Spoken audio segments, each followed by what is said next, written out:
മക്കയിൽ നിന്ന് ഹിജറ പോയ ഒരു പ്രവാചകൻ ഉണ്ടായിരുന്നു. നാട് വിട്ടു പോകുമ്പോൾ, ഹിജറ പോകുമ്പോൾ മക്കയിൽ വലിയ വലിയ പ്രചാരണം നടക്കണം. എന്താണ്?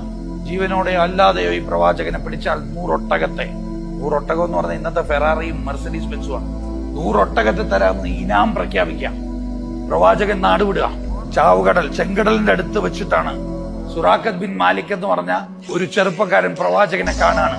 ഈ ഇനാം കിട്ടുമെന്നുള്ള ആവേശത്തിൽ പ്രവാചകനെ പിടിക്കാൻ പോവാ. പിടിച്ചു കൊടുത്തു കഴിഞ്ഞാൽ ഇനാം കിട്ടും.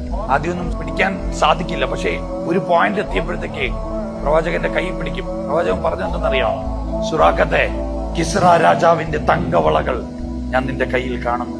ആ വള നിന്റെ കയ്യിലിടുമ്പോൾ നിനക്ക് എന്ത് തോന്നും സുറാഖത്തെ? സുറാഖത്ത് പേടിച്ചു. കിസ്റ രാജാവ് ആരാ? പേർഷ്യൻ ചക്രവാളത്തിന്റെ അധിപനാണ്.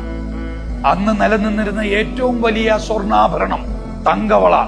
അത് നിനക്ക് തരാന്നല്ല പറഞ്ഞത്, നിന്റെ കയ്യിൽ ഞാൻ കാണുന്നു. അതണിയുമ്പോൾ നിനക്ക് എന്ത് തോന്നും സുറാഖത്തെ? സുറാഖത്ത് പേടിച്ച് കൈവിടുക. ഇതിന്റെ പേരാണ് വിഷൻ. സ്വപ്നം കാണാൻ പറ്റണം. ചെറിയ സ്വപ്നങ്ങളല്ല കാണേണ്ടത്, വലിയ വലിയ സ്വപ്നങ്ങൾ കാണണം. ഈ സ്വപ്നം കാണുമ്പോ പ്രവാചകൻ ആരായിരുന്നു? കിടക്കാൻ ഒരിടമുണ്ടോ? ഉടുത്തുമാറാൻ ഒരു വസ്ത്രമില്ല. കൂട്ടുകാരും ബന്ധുക്കളും നാട്ടുകാരും ഒക്കെ അവരെയൊക്കെ ഉപേക്ഷിച്ചു പോകുന്ന ഒരു പ്രവാചകനാണ്. പക്ഷെ ചിന്ത എവിടെയാ? പേർഷ്യൻ ചക്രവാളം കീഴടക്കുന്നതാണ്.